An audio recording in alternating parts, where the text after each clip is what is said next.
Dear viewers, আসসালামু আলাইকুম। আরও একটি নতুন ভিডিওতে স্বাগতম।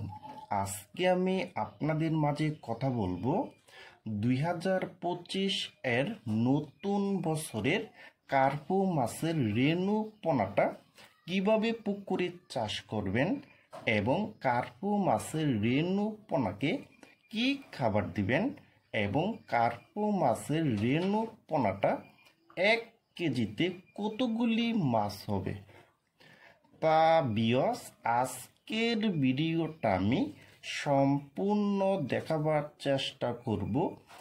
আর আমাদের ভিডিও যদি ভালো হয় এবং ভালো লাগে তাহলে আমাদের ইউটিউব চ্যানেলটা সাবস্ক্রাইব করে রাখবেন পরবর্তীতে নতুন নতুন ভিডিও পাওয়ার জন্য।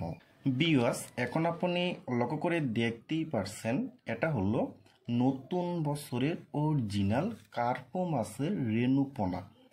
দেখেন ভিউয়ার্স এই মাছটার বয়স হলো 3 দিন এটির বয়স। দেখেন ভিউয়ার্স এখন আমরা কথা বলবো কার্পু মাছটা কেমন পুকুরে চাষ করবেন। ভিউয়ার্স, কার্পু মাছটা কিন্তু পুকুরে চাষ করতে হলে কিন্তু অবশ্যই পুকুরটা সুন্দর করে শুকিয়ে নিতে হবে।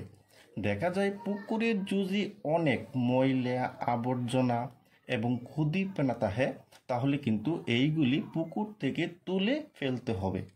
তারপরে প্রতি শতাংশে 1 কেজি হারে চুন ব্যবহার করতে হবে, 150 গ্রাম টিএসপি সার, 150 গ্রাম ইউরিয়া সার, 300 থেকে 400 গ্রাম সরিষা খোলটা গুঁড়া করে তারপরে সারটা পুকুরে সুন্দর করে ছিটিয়ে দিতে হবে।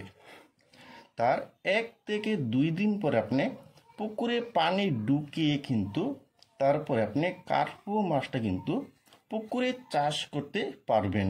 দেখেন ভিউয়ার্স, আর এই কার্পু মাছের রেণু পোনাটা কিন্তু পুকুরে ছাড়ার পর 2 দিন হাঁসের ডিমের কুসুমটা সুন্দর করে সিদ্ধ করে ভিতরে যে হলুদ যে অংশটা যে আছে এই অংশটা কিন্তু খাওয়াইতে হবে।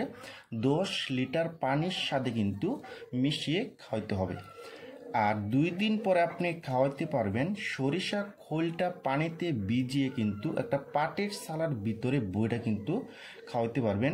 অথবা যদি আপনাদের যদি কোনো চারি থাকে তাহলে কিন্তু চারিতে ভিজিয়েও কিন্তু খোলটা খাওয়াতে পারবেন। দেখেন ভিউয়ার্স, আর এই কার্পু মাছের রেণু পোনাটা কিন্তু 1 কেজিতে মাছ হবে আপনার 2.5 লক্ষ পোনা হবে। দেখেন ভিউয়ার্স, আর আপনারা যারা ভালো মানের কার্পু মাছের রেণু পোনা খুঁজতেছেন কোনো জায়গায় পাচ্ছেন না তারা আমাদের স্ক্রিনে অথবা ইনবক্সের নাম্বারে যোগাযোগ করে আমাদের কাছ থেকে সংগ্রহ করে নিতে পারবেন। দেখেন ভিউয়ার্স,